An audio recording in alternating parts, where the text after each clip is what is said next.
Hi, Donna. Bet you're wondering why I'm on TV. As you know, I cry at the drop of a pen, so I thought I would make it a little easier if I did it this way. So here it goes.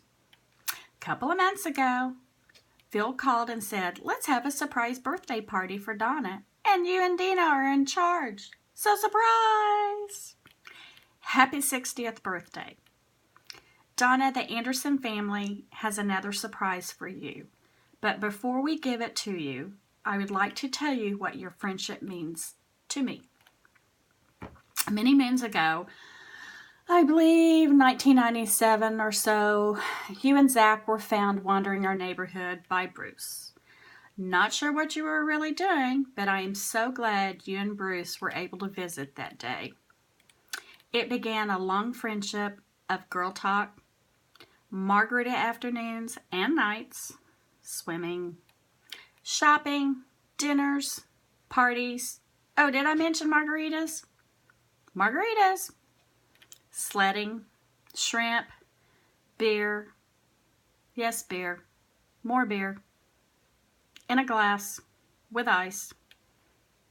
Laughing, crying. The beginning of a Christmas night tradition with leftovers and Corona, and best of all, a friend for life. Donna, I want everyone in this room to understand what you have done, not only for my family, but me personally. In 2007, when my dad was dying, you were always available when I needed a shoulder to cry on. Little did I know that was only the beginning of some really tough times to come. There was one day in particular I called you, sobbing while you were teaching school. You immediately were at my doorstep and stayed with me through my breakdown. I will never forget that moment. There were also many times you came and visited with Dad and always wanted to help in some way. I am so grateful you did. Then, a few years later, you were there for my brother Bill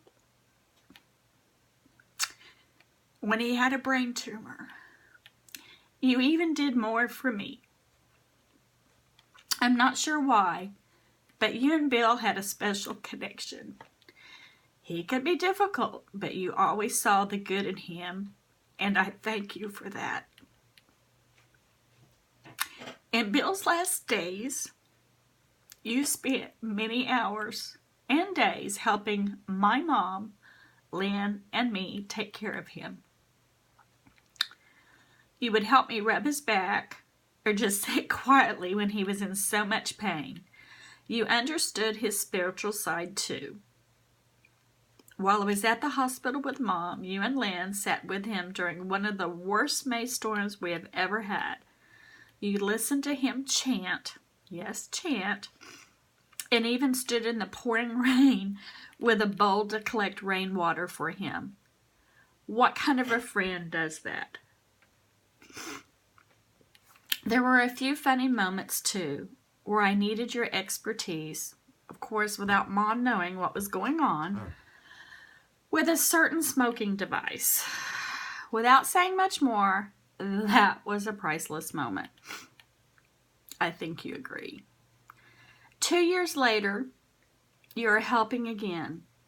In March, you helped me move Mom into a memory care residence while my brother Lynn was unable to assist because of health reasons that came out of nowhere. Once again, you took a day off from teaching to help me go through Mom's furniture, clothes, and plan and deliver all of her things to Oxford Glen. It was a very long and emotional day for both of us. You did so much for me and my mom that I can never repay you.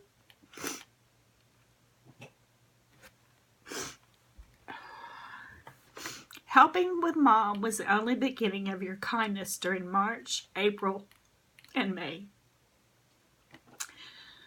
After Mom was settled into the memory care residence, once again, a family member, my oldest brother Lynn, was diagnosed with a terminal illness that we couldn't believe was happening. Donna, you helped out so much while I spent time at the hospital with Lynn. Many times you went to see my mom at Oxford Glen, and I am so grateful you did. You know, I could tell so many more stories about your kindness and your willingness to help others. And I'm sure every person in this room could also add so much more to my list. I just want to say thank you for being such an incredible friend. I know you will always be there for me. Donna, there is one last envelope that we would like you to open. For all the kindness, sacrifices, and love you have shown our family, we just want to thank you with a special present. I hope you love it, and maybe, just maybe, I will see a tear from you instead of me. Love you. Happy birthday.